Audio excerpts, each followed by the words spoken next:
Warahmatullahi wabarakatuh. Alhamdulillah.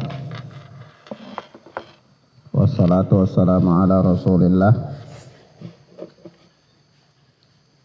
wa ala alihi wa ashabihi wa man tabi'ahum bi ihsanin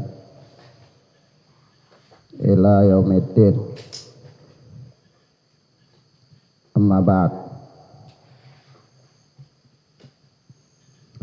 Ikhwan wa akhwat, a'azzani Allah wa iyyakum.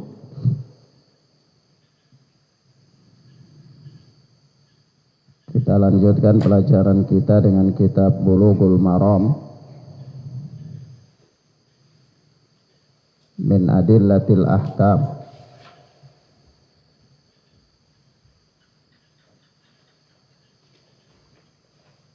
Kita sampai pada hadis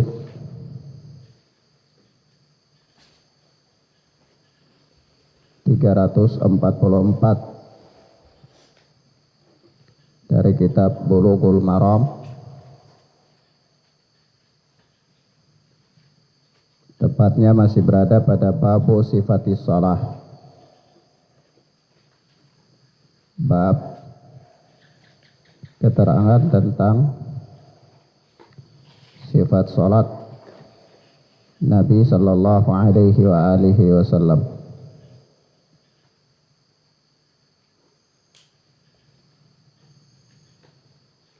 Berkata Al-Hafidh Syihabuddin Ahmad bin Ali bin Hajar Abul Fadl rahimana wa rahimahullah,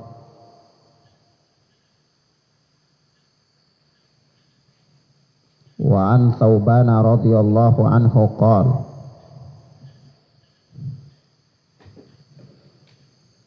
dan dari Thauban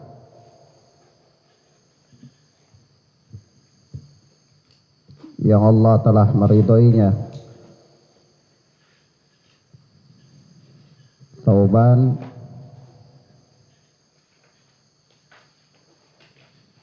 adalah salah seorang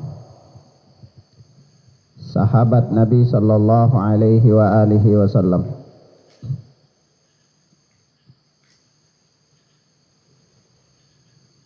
Beliau berkata, kana Rasulullah sallallahu alaihi wasallam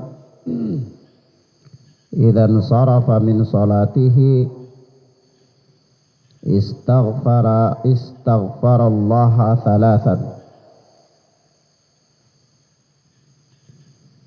Adalah Nabi sallallahu alaihi wa alihi wasallam apabila selesai dari sholat,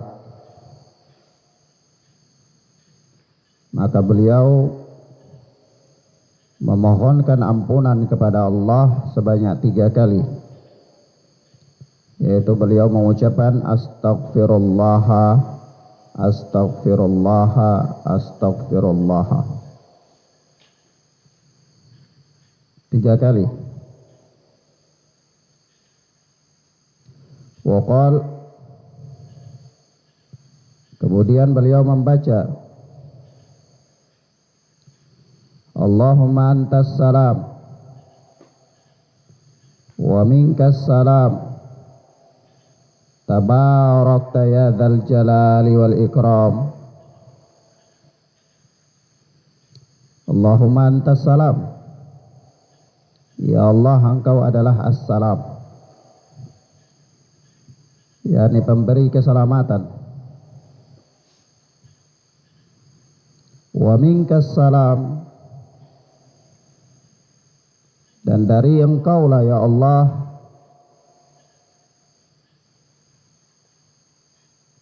keselamatan itu. Tabarakta ya dzal jalali wal ikram, sungguh engkau maha pemberi keberkahan, Engkau ya Allah Maha pemberi keberkahan. Ya Dzal Jalali wal Ikram, wahai Zat yang Maha Jalal. Al-Jalal yakni puncak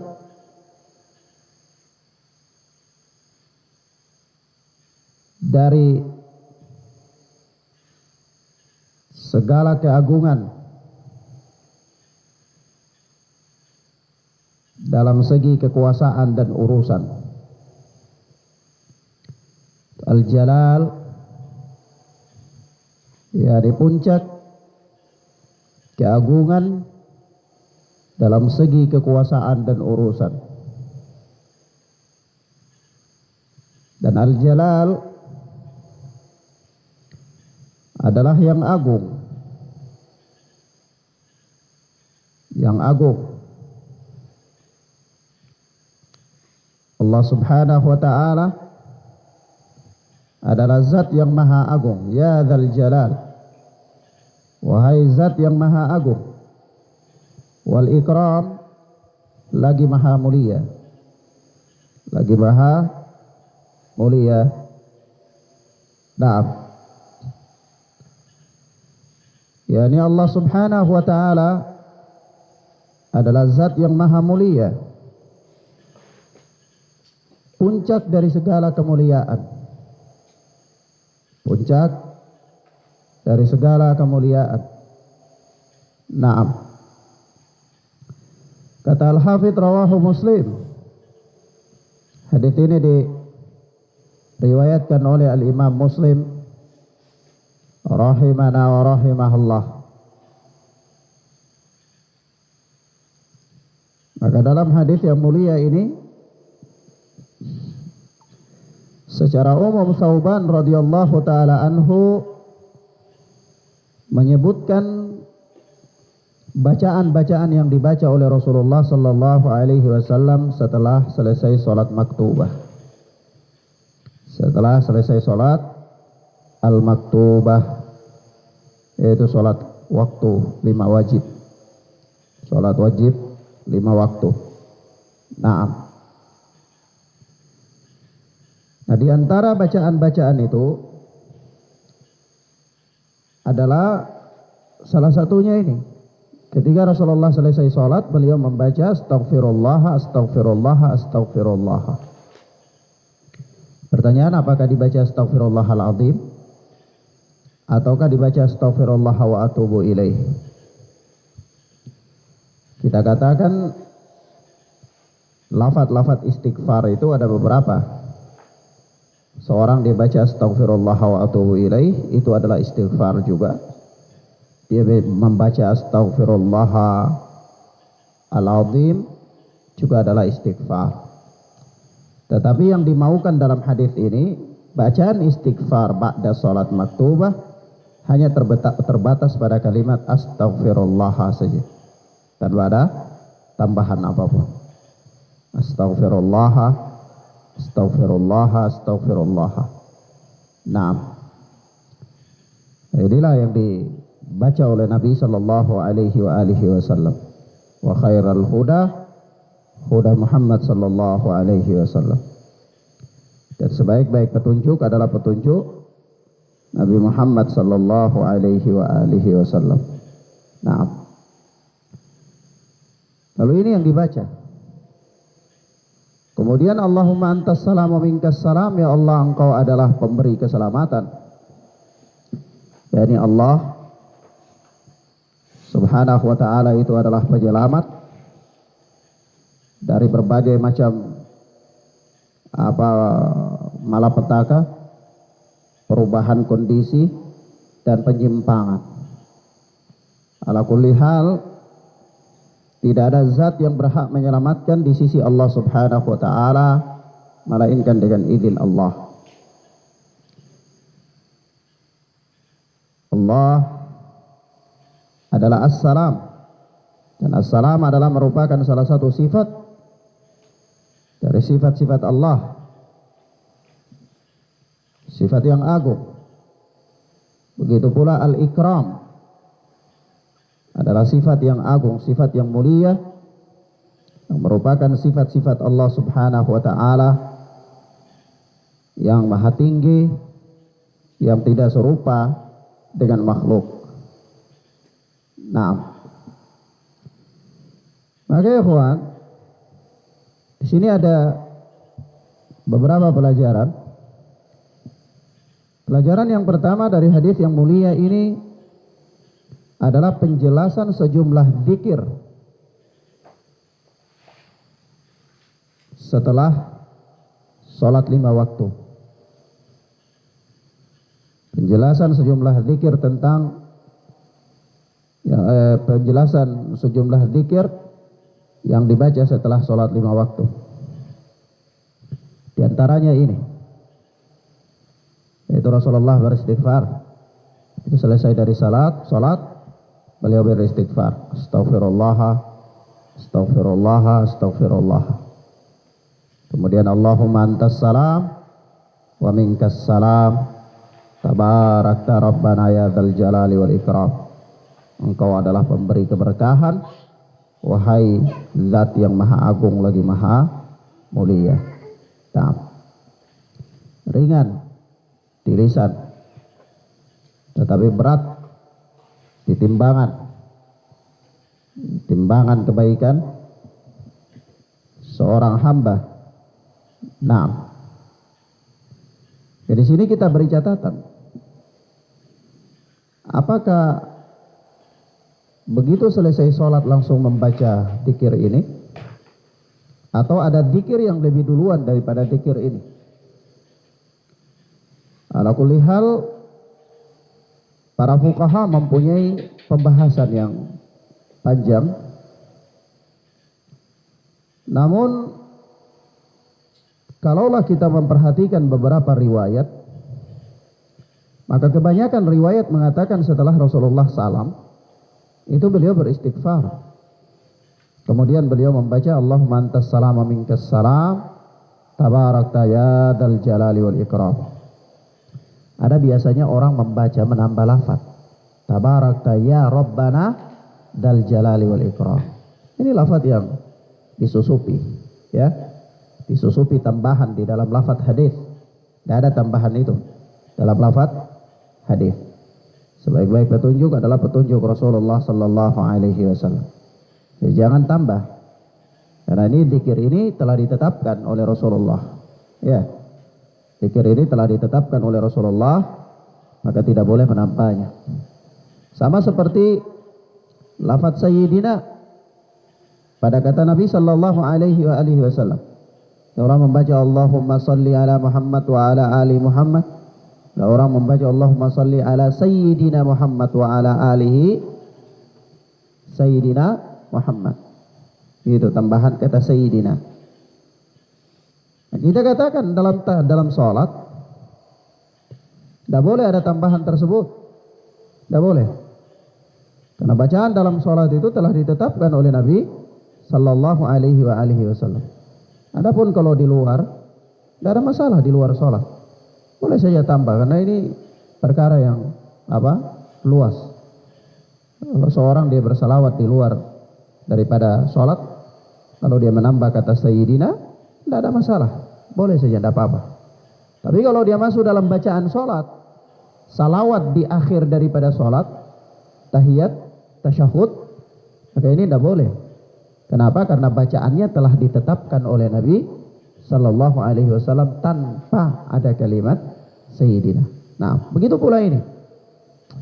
Ada sebagian orang kalau kita dengarkan mereka di masjid-masjid, biasanya mereka membaca zikir Allahumma antas salam wa minkas salam, tabarakta ya rabbana dzal jalali wal ikram.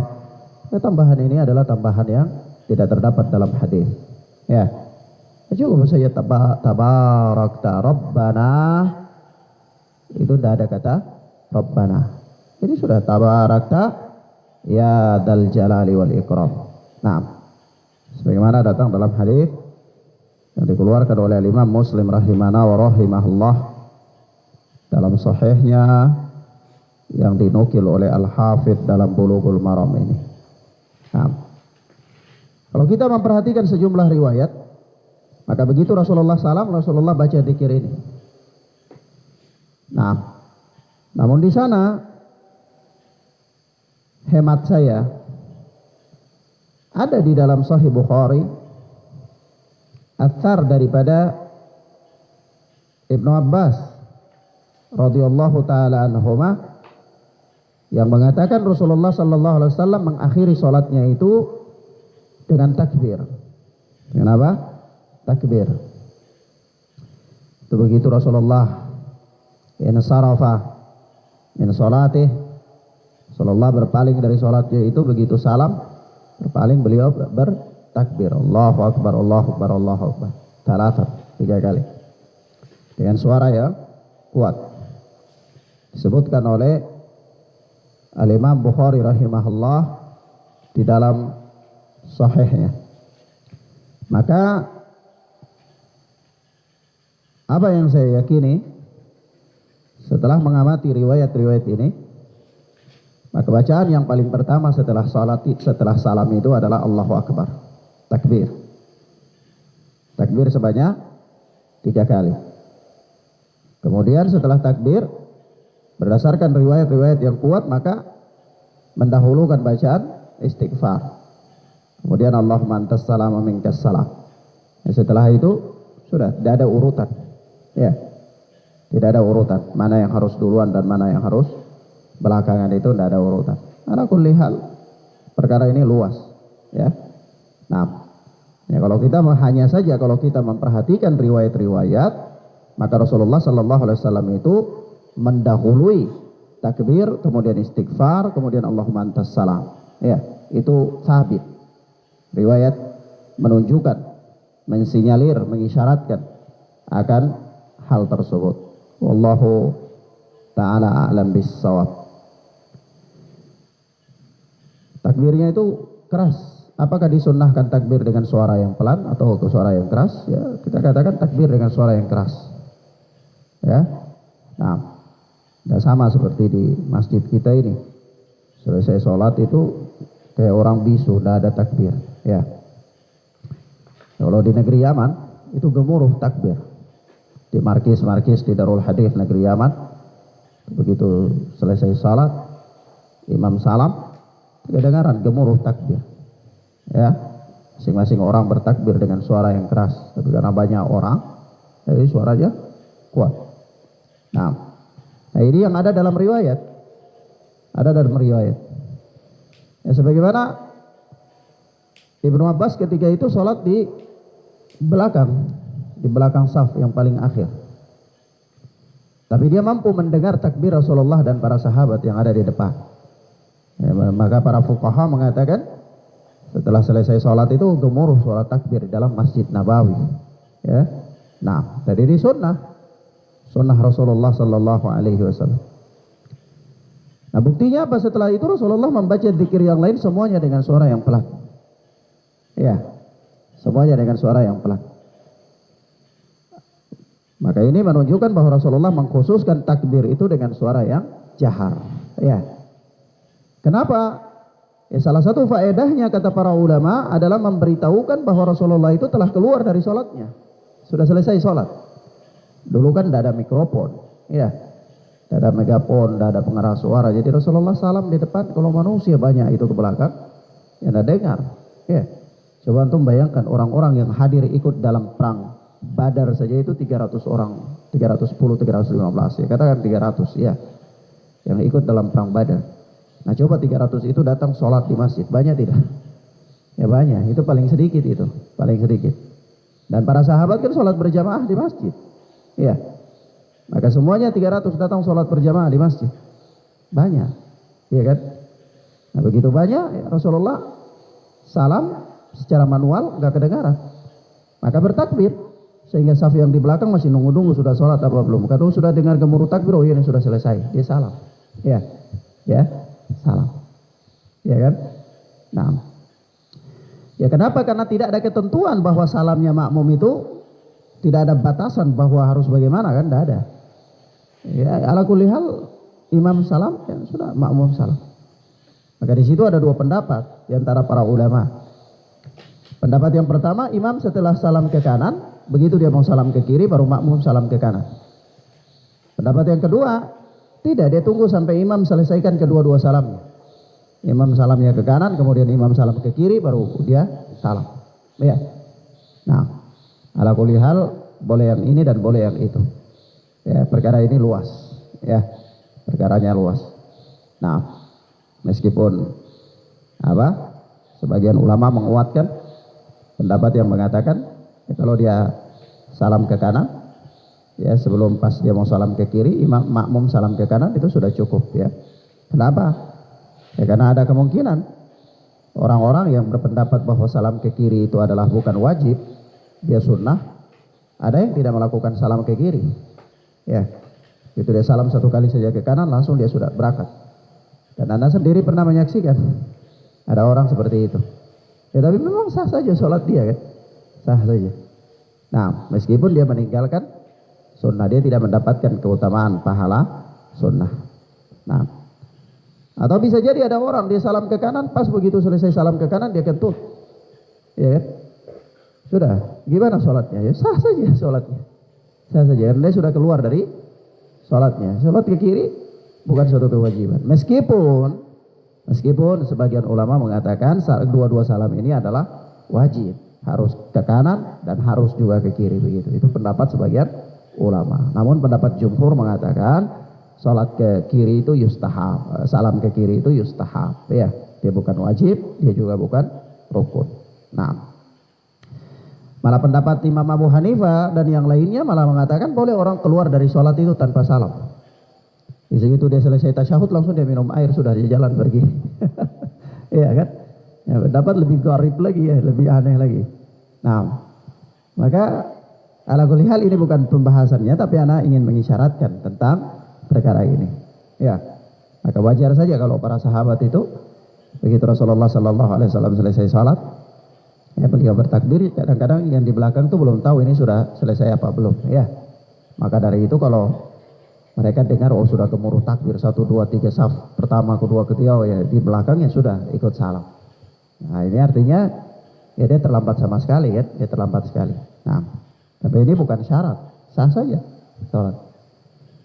Nah buktinya saking banyaknya manusia itu Rasulullah Sallallahu Alaihi Wasallam kalau berkhutbah pada hari Id itu beliau selesai memberikan nasihat kepada kaum pria, beliau datangi saf wanita berikan nasihat lagi kepada mereka. Kenapa? Jumlahnya banyak, ya jumlahnya banyak, tidak ada pengeras suara, ya sudah beliau turun berikan nasihat yang kedua kepada kaum wanita. Nah, ini menunjukkan apa? Jamaah banyak. Ya. Jadi salah satu hikmah bertakbir dengan suara keras itu adalah ya Rasulullah memberitahukan bahwa sholat beliau itu telah selesai. Beliau sudah keluar dari sholat. Nah, begitu juga ketika beliau membalik arah. Membalik arah.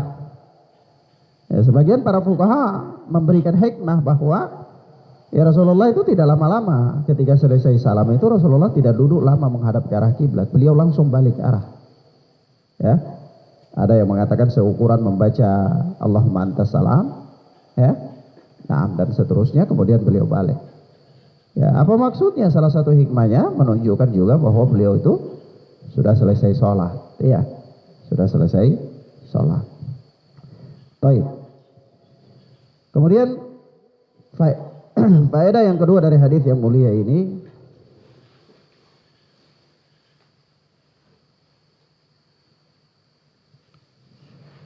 disebutkan di dalam hadis ini apa? Idan sarafa min salatihi, apabila Rasulullah Sallallahu Alaihi Wasallam selesai dari sholatnya.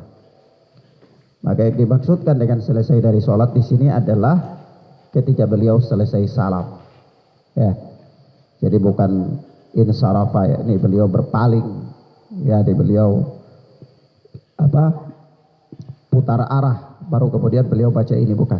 Ya, maka para fuqaha mengatakan bacaan istighfar 3 kali kemudian Allahumma antas salam itu beliau baca ketika selesai salam sebelum beliau balik arah. Ya, sebelum beliau balik arah. Maka mereka mengatakan kata insarafa selesai dari sholat ini adalah maknanya ketika beliau salam, selesai salam, bukan putar arah ya, bukan ke kanan atau ke kiri atau menghadap ke arah jamaah, bukan itu maksudnya. Tetapi maksudnya adalah ketika selesai salam. Nah, kemudian di sini kita berikan catatan bahwa di sini Rasulullah Sallallahu Alaihi Wasallam itu beristighfar, astagfirullah, astagfirullah, astagfirullah. Apa makna istighfar? Istighfar itu sendiri adalah memohon ampunan, memohon ampunan. Nah, jadi ketika seorang dia beristighfar, dia harus paham benar ketika lisannya menyebutkan astagfirullah wa atubu ilaih, atau dia sebutkan astagfirullahaladzim, atau dia menyebutkan astagfirullah, itu dia harus paham benar bahwa yang dia sedang lakukan ini adalah permohonan ampunan dari Allah ya. Sehingga para ulama mengatakan tidak ada gunanya lisan seseorang beristighfar tetapi hatinya lalai. Tapi apa? Hatinya lalai. Nah, dan apa hikmahnya begitu selesai sholat itu Rasulullah beristighfar? Ya, salah satu hikmahnya yakni merupakan isyarat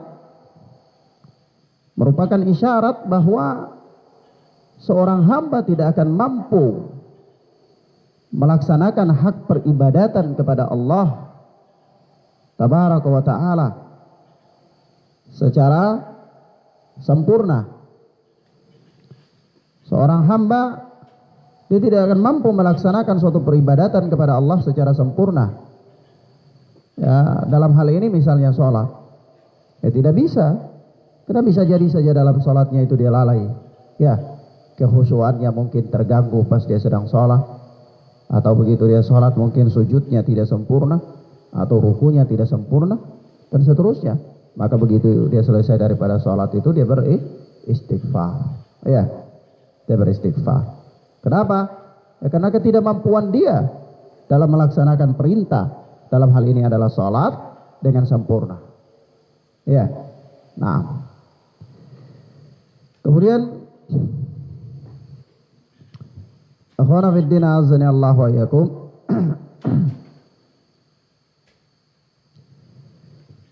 Pelajaran yang berikut dari hadis yang mulia ini, bahwa di dalam hadis ini ada penetapan tentang sifat Allah, yaitu As-Salam dan Al-Jalal dan Al-Ikram.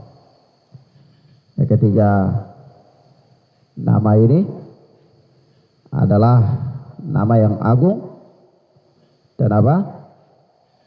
Sifat yang mulia bagi Allah Subhanahu wa Ta'ala. Sebab itu datang dalam sebagian riwayat bahwa Rasulullah Sallallahu Alaihi Wasallam bersabda,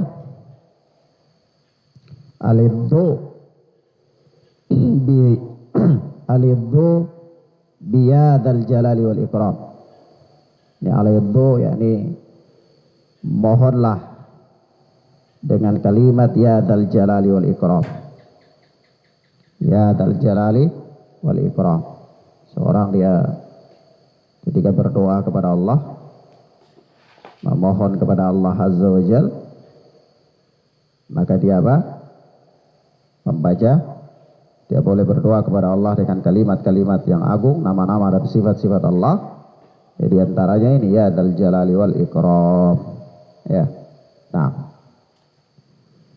faedah yang berikut dari hadis yang mulia ini, ya, ini dianjurkan bagi imam untuk tidak berlama-lama menghadap kiblat ketika dia telah salam.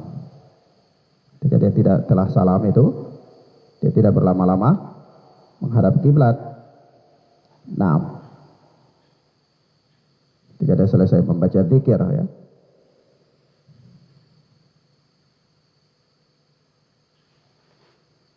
Maka dari itu ada dalam riwayat, disebutkan dalam riwayat bahwa Nabi Shallallahu Alaihi Wasallam setelah salam itu beliau tidak duduk lama menghadap kiblat kecuali sebatas membaca zikir Allahumma antas salam wa minkas salam ya dzal jalali wal ikram. Itu saja. Selesai itu sudah beliau putar arah. Jadi duduk menghadap kiblat ya bagi imam ya. Bagi imam disebutkan dalam riwayat Muslim bahwa Nabi Shallallahu Alaihi Wasallam tidak duduk menghadap kiblat setelah beliau salam kecuali sekedar membaca Allahumma antas salam wa minkas salam tabaraka ya dzal jalali wal ikram. Setelah itu beliau balik arah. Balik arah kemana?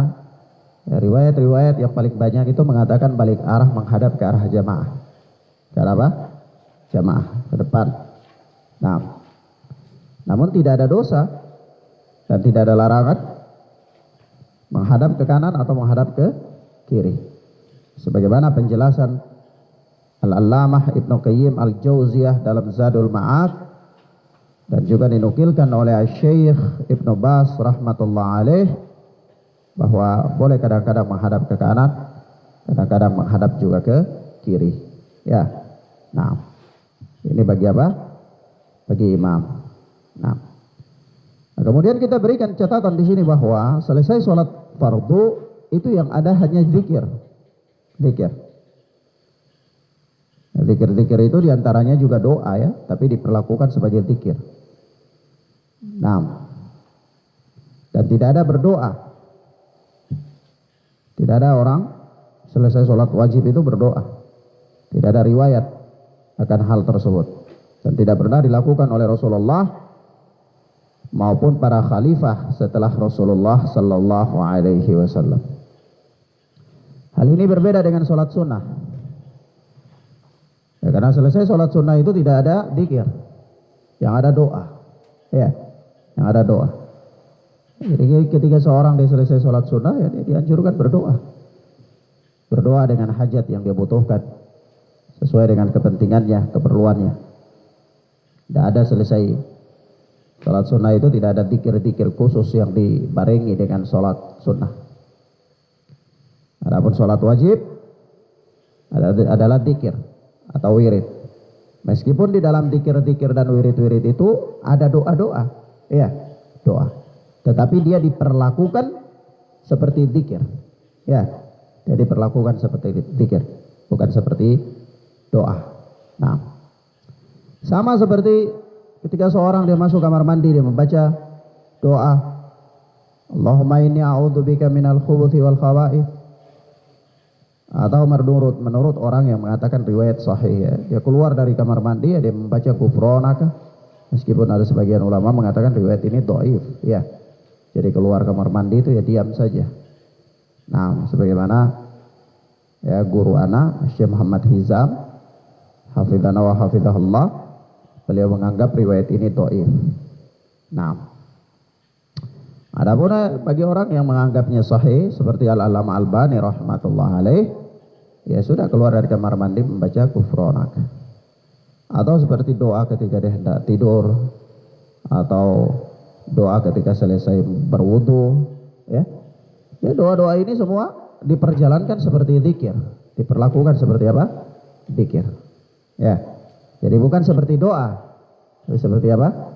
Zikir. Dalam artian ya kalau doa, ya kan berarti seorang punya adab-adab dalam berdoa, ya.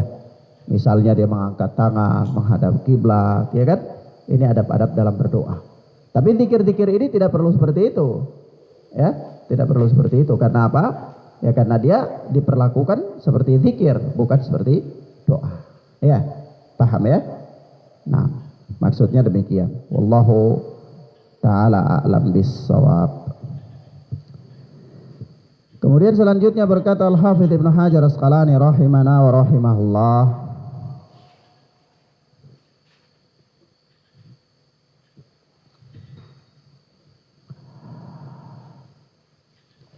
wa an Abi Hurairah radhiyallahu anhu an Rasulillah sallallahu alaihi wasallam qala, dan dari Abu Hurairah yang Allah telah meridhoinya, dia berkata dari Nabi sallallahu alaihi wa alihi wasallam bahwa Nabi bersabda, "Man sabbahallaha dubura kulli salatin 33." Barang siapa yang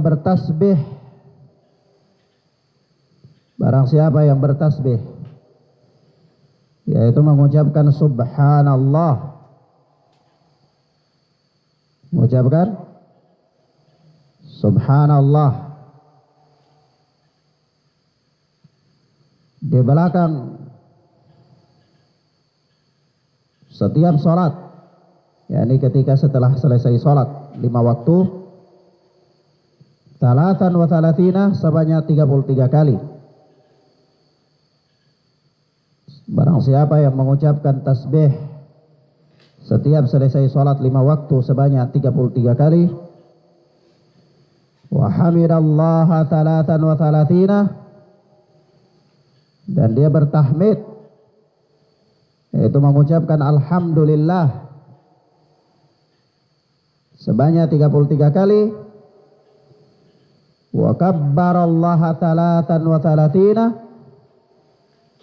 dan juga dia bertakbir, yaitu mengucapkan Allahu Akbar talatan wa talatina, 33 kali, fatilka tis'un wa tis'una, sehingga jumlahnya menjadi 99 kali.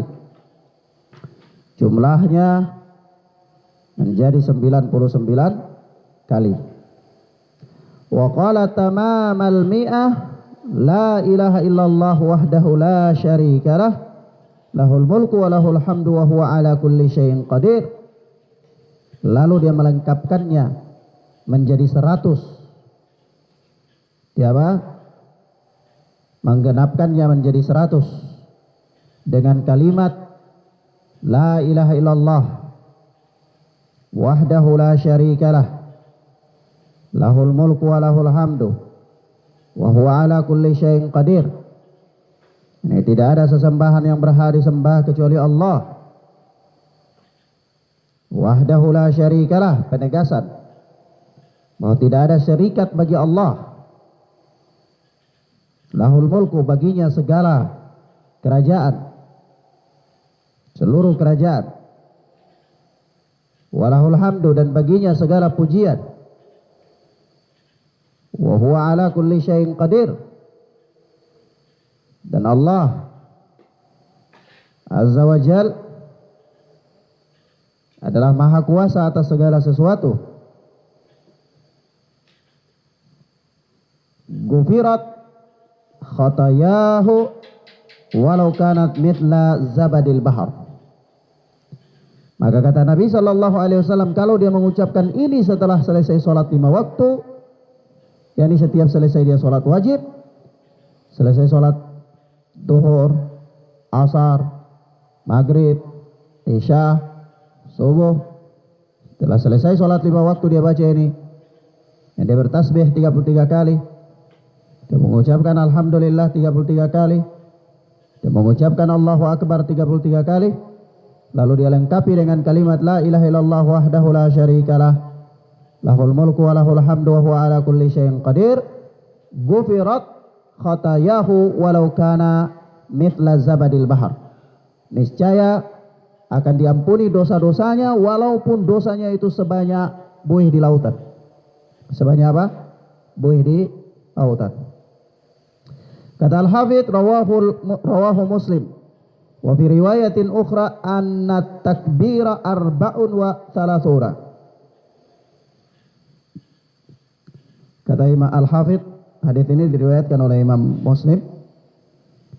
Wa fi riwayatin ukhra, dan di dalam riwayat lain bagi Imam Muslim, yaitu disebutkan anna takbira arba'un wa thalathuna, bahwa takbir itu 34 kali. Takbir apa? 34 kali.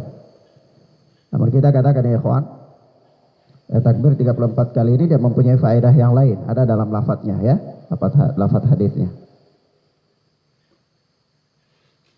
Disebutkan dalam riwayat Sebagaimana dijelaskan oleh Syekh Abdul Azim Al-Badawi hafizana wa hafizahullah di dalam Al-Wajiz, dalam kitab Al-Wajiz. Jadi ini dua zikir yang berbeda ya. Dua zikir yang berbeda. Boleh dia membaca takbir subhanallah 33 kali, alhamdulillah 33 kali, Allahu akbar 33 kali. Kemudian dia lanjutkan dengan la ilaha illallah wahdahu la syarika lah lahul mulku wa lahul hamdu wa huwa ala kulli syai'in qadir. Dia baca ini, maka faedahnya adalah apa? Ghufirat khatayahu walau kana mithlu zabadil bahar. Maka akan diampuni dosa-dosanya walaupun dosanya itu sebanyak buih di lautan. Sebanyak apa? Buih di lautan. Atau boleh dia membaca subhanallah 33 kali, alhamdulillah 33 kali, Allahu akbar 33 kali. Itu boleh saja. Tapi faedahnya juga lain, bukan ini. Karena ini dua hadis yang berbeda, ya. Dua hadis yang berbeda. Hanya saja Al-Hafidz mengisyaratkan bahwa dalam riwayat lain itu ada penyebutan takbir sebanyak 34 kali. Naam, wallahu taala a'lam bis-shawab. Ikhwan fillah azza Allah wa iyyakum. Ada beberapa faedah dari hadis yang mulia ini. Yang pertama, dianjurkan untuk membaca zikir ini setiap selesai sholat wajib. Dianjurkan untuk membaca zikir ini setiap selesai sholat wajib. Jadi si zikir-zikir ini dihafal ya, dihafal. Selesai sholat wajib itu orang baca takbir 3 kali, kemudian astagfirullah 3 kali, kemudian Allahumma antas salam wa minkas salam, tabarakta ya dzal jalali wal ikram.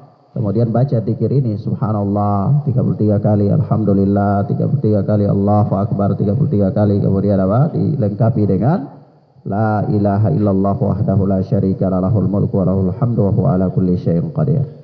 Maka ini antum sudah dianggap berzikir setelah selesai sholat wajib. Ya, sudah selesai sholat wajib. Dan jangan menganggap remeh persoalan zikir. Jangan menganggap remeh persoalan zikir. Zikir itu adalah nutrisi hati. Zikir itu apa? Nutrisi hati. Hati manusia ini kalau tidak diberikan nutrisi, maka dia akan layu, bahkan mungkin akan mati. Dia akan mati. Maka dia harus diberikan nutrisi dengan banyak berzikir kepada Allah.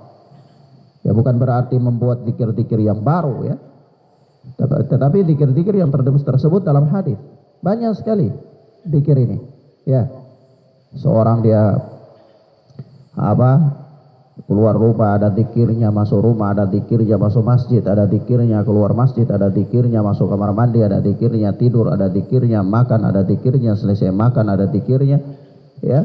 Semuanya dia berwudu ada zikirnya, selesai wudu ada zikirnya, selesai sholat ada zikirnya, bahkan dari semua itu ada zikir khusus pagi petang ada. Ya. Maka sudah cukup kalau dia mengamalkan sunnah Nabi Sallallahu Alaihi Wasallam. Tidak perlu dia lakukan zikir-zikir yang lain, salawat-salawat yang lain. Ya. Dia mengikuti petunjuk Nabi Sallallahu Alaihi Wasallam saja sudah cukup. Bahkan mungkin dia tidak sanggup untuk mengamalkannya semuanya. Tidak sanggup. Naik kendaraan ada zikirnya, ada zikirnya. Begitu lihat barang yang indah ada zikirnya juga. Ya, yang bagus, pemandangan yang bagus ada zikirnya. Ya, tidak mampu mengamalkan sunnah Nabi Sallallahu Alaihi Wasallam saya tidak mampu. Apalagi ini kita mau karang lagi yang lain. Ya, cukupkan diri dengan sunnah Nabi sudah tidak mampu untuk kita berzikir. Ya, nah, maka apa, ikhwan?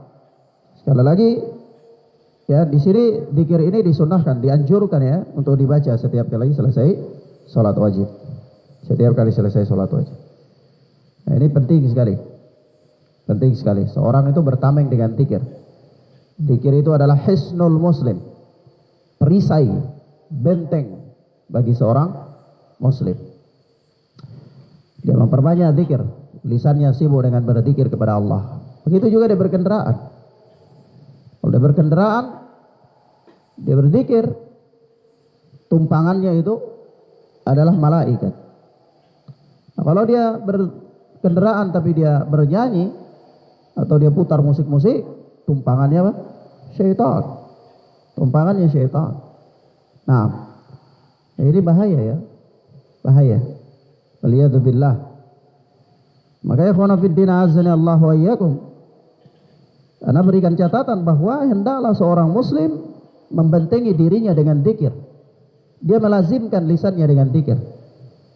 Nah, bukan berarti dia harus setiap hari jalan itu sambil komat kamit atau bawa rantai besar-besar seperti rantai tasbih miliknya penghuni-penghuni biara-biara di di pura atau di kanisa. Bukan. Tidak seperti itu juga. Kadang ajak orang bicara dia lagi sibuk dengan zikirnya supaya seolah-olah dikatakan ini ahli ibadah. Nah, bukan. Ya, Nabi Shallallahu Alaihi Wasallam mengajarkan zikir kepada kita dengan zikir yang begitu lengkap. Saya tidak ada yang kayak gini. Tapi ala kulli hal dia berzikir dalam semua apa yang diajarkan oleh Nabi. Naik kendaraan zikir, turun kendaraan zikir, sudah selesai. Saat bicara dengan orang lain ya bicara. Ada orang bicara sambil subhanallah, petik rantai tasbihnya. Apa ini? Ya, ada saja. Maka ini tidak ada di dalam sunnah.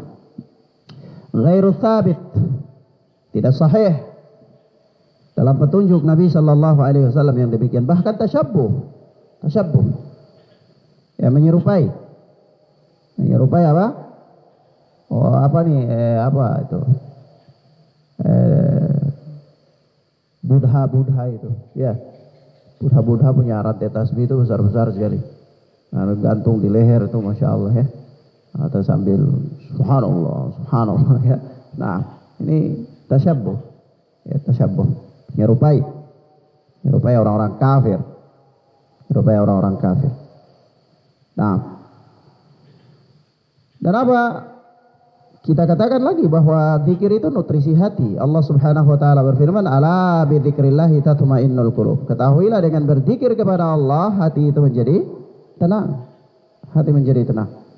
Orang yang suka banyak berpenyakit hati itu sebaiknya dia banyak berzikir kepada Allah supaya dia pikirannya jangan kemana-mana, hatinya jangan kemana-mana, fokus saja dengan zikir. Nah, kemudian apa? Adapun tentang zikir ini ya kawan, kita berikan catatan ya, meskipun dalam Fathul Bari Al-Hafidz Ibnu Hajar Asqalani menukilkan pendapat mayoritas ulama bahwa zikir ini ba'da sholat itu wajib. Ya, ba'da sholat itu wajib. Ya kenapa ya? Karena pertama Rasulullah tidak pernah meninggalkannya. Ya, nanti ini juga perkara sunnah, mungkin Rasulullah akan meninggalkannya sekali-sekali begitu menurut mereka ya. Nah, sebagaimana para ulama mengatakan karena Rasulullah tidak pernah meninggalkan sholat Idain, Idul Adha atau Idul Fitri, maka sholat Idul Adha adalah sholat Idul Fitri adalah wajib. Ya, di luar sholat 5 waktu. Hukumnya wajib. Nah, begitu.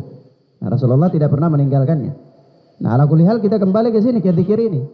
Bahwa tidak ada riwayat bahwa Rasulullah pernah meninggalkan zikir ini, maka ya jumhur ulama mengatakan ini cenderung ini wajib. Mereka cenderung mewajibkan. Sebagaimana dinukil oleh Al-Hafidz Ibnu Hajar Asqalani di dalam Fathul Bari.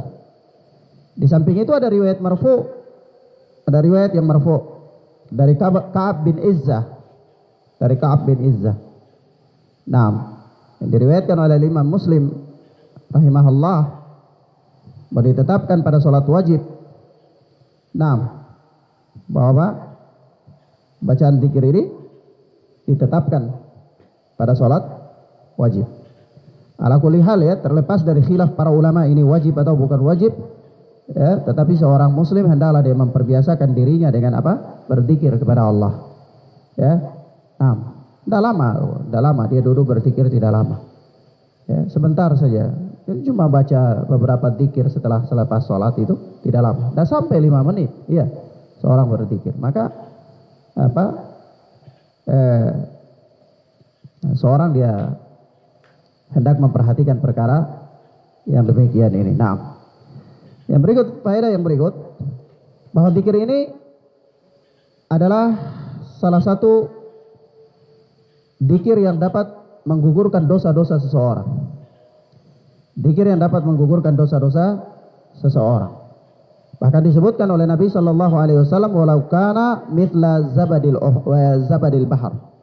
Walaupun dosa itu sebanyak apa? Buih di lautan.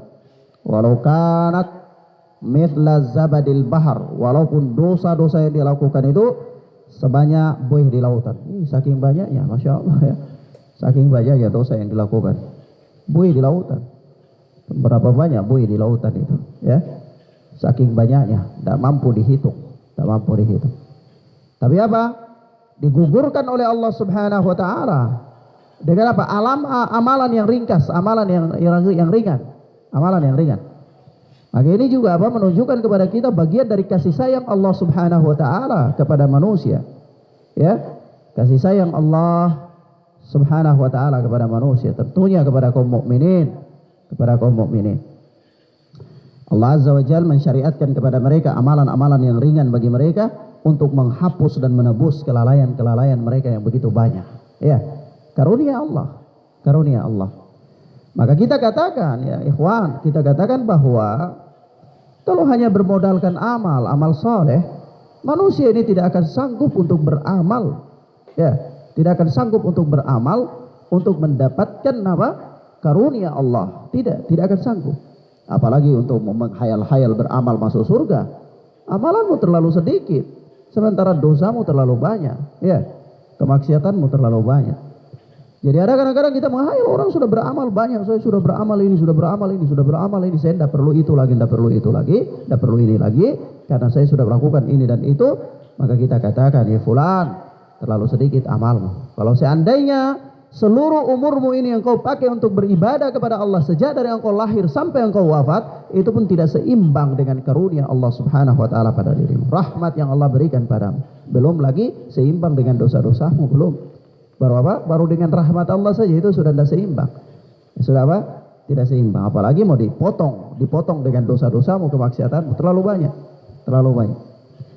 Maka ini menunjukkan bahwa manusia itu sangat banyak dia bersalah, sangat banyak dia berdosa, sangat banyak dia lalai, sangat banyak dia khilaf. Sampai begitu menyebutkan dosa-dosa jumlah yang begitu banyak, Rasulullah tidak sanggup hitung lagi berapa banyaknya. Sudah langsung saja, walau kanat mitla zabadil bahar, walaupun sebanyak buih di lautan. Sudah berapa banyak? Hitung saja buih di lautan.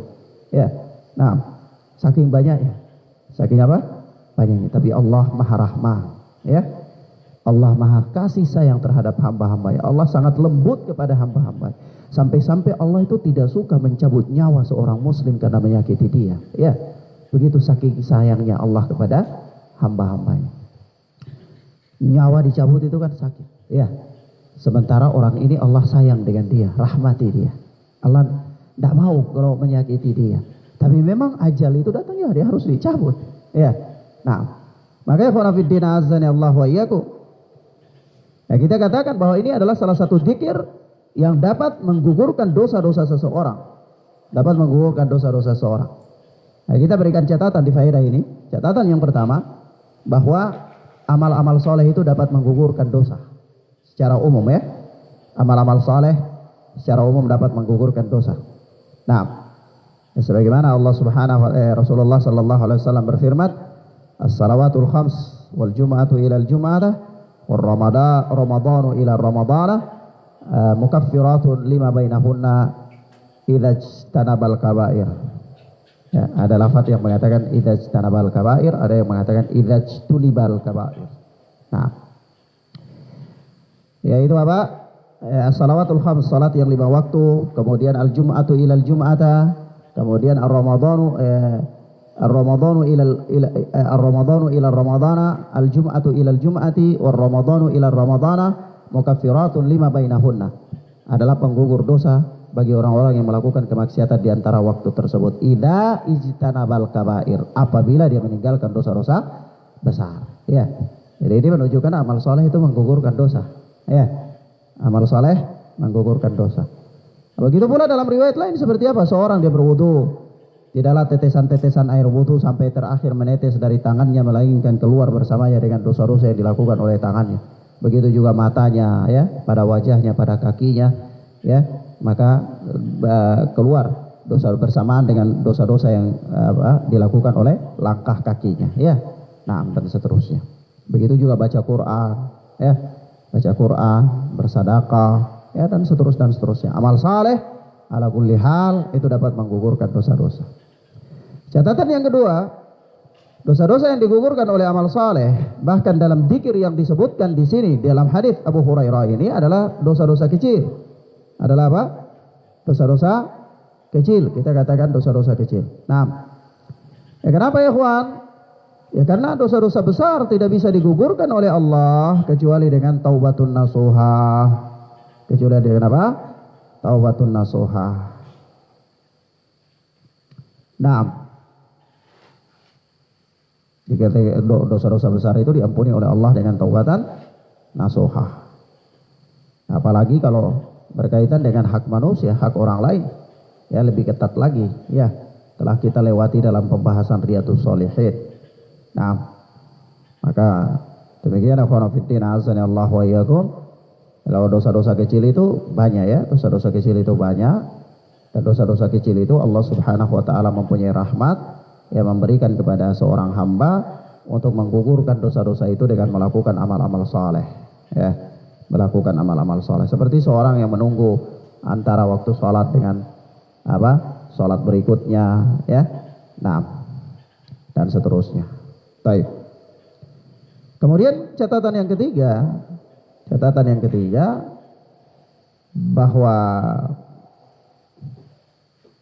berzikir di sini tidak dianjurkan dengan alat-alat zikir, ya, alat-alat zikir dalam tanda kutip. Alat-alat zikir yang ana maksudkan di sini adalah seperti apa itu tadi, rantai tasbih, ya, atau apa namanya, alat penghitung itu sekarang kan modern ya, ada dibikin kayak stopwatch kecil gitu, dia tekan angka keluar 1, 2, 3, 4, jadi dia jalan kemana-mana komat kamit sambil tekan-tekan ya. Nah ya, tidak seharusnya, tidak dianjurkan pakai yang demikian. Meskipun memang sebahagian para ulama terdahulu ya ada membolehkan ya sebagai sarana alat bantu apabila seorang itu dia harus berzikir dengan jumlah-jumlah yang ditetapkan di dalam nas, tapi dia pikun, tidak bisa menghitung, ya, tidak bisa menghitung. Dia sudah pikun, tidak bisa menghitung. Tapi zikir-zikir yang dianjurkan itu kan zikir-zikir yang punya batasan jumlah misalnya. Maka sebagian ulama membolehkan, ya. Tetapi ala kulli hal kita katakan hal ini tidak pernah dijumpai dalam sunnah Nabi Shallallahu Alaihi Wasallam dan juga tidak pernah dijumpai dalam amalan para khalifah, para khulafaur rasyidin. Tidak pernah ada. Bahkan ada pengingkaran dari sahabat, ya, yaitu Ibnu Mas'ud pernah mengingkarinya di kota Kufah. Ala kulli hal kita katakan tidak dianjurkan untuk berzikir dengan menggunakan alat-alat tersebut. Nah, dan datang dalam hadis Nabi Shallallahu Alaihi Wasallam, datang dalam hadis Nabi Shallallahu Alaihi Wasallam yang diriwayatkan oleh Imam Ahmad dan diriwayatkan oleh Imam Tirmidzi rahimana wa rahimahumallah, di mana Nabi Shallallahu Alaihi Wasallam bersabda kepada para wanita, ya, ketika itu Nabi katakan kepada mereka begini, sabbihna waqidna bil asabi' fa innahunna mas'ulatun mustantaqatun. Jadi sabbihna, bertasbihlah kalian, waqidna bil asabi', dan hitunglah tasbih itu dengan jari-jarimu, ya, kata Nabi. Hitunglah apa? Tasbih itu dengan jari-jari. Fa innahunna mas'ulatun, karena sesungguhnya apa? Jari jemari tangan kalian itu akan diminta mustantaqatun, akan minta pertanggungjawabnya serta diambil keterangannya nanti pada hari kiamat, ya. Jari-jari ini akan diminta pertanggungjawabannya dan ditanya pada hari kiamat nanti. Maka dari itu Nabi menganjurkan untuk apa? Waqidna bil asabi', dan hitunglah zikir-zikir itu dengan jari-jari tangan. Bagaimana kaifiyah menghitungnya? Nabi tidak ajar kaifiyah menghitungnya bagaimana. Ala kulli hal kembali kepada teknik seseorang, ya, yang bagaimana yang paling mudah bagi dia, ya. Bagaimana yang paling mudah bagi dia dan bagaimana yang dia bisa bataskan bahwa kalau sampai di sini ini berarti jumlahnya 33 kali misalnya, sampai sini. Tergantung dia sendiri hitung kira-kira mana yang enak bagi dia dan ruas-ruas mana yang harus dihitung supaya mudah. Ini karena tidak ada ketentuan, ya. Tidak ada ketentuan bahwa hitungnya tuh harus begini. Tidak ada. Nah, wallahu taala a'lam bissawab. ilahuna. Ikhwana fiddin azani Allah wa iyyakum wa akhwat. Kita cukupkan pelajaran kita sampai di sini insyaallah. Kita lanjutkan pada pertemuan berikutnya biidznillah taala. Hadanallahu wa iyyakum wa barakallahu fikum wa sallallahu ala nabiyyina Muhammad wa ala alihi wa sahbihi wasallam. Subhanakallahumma bihamdika asyhadu an la ilaha illa anta astaghfiruka wa atubu ilaik. Wassalamualaikum warahmatullahi wabarakatuh.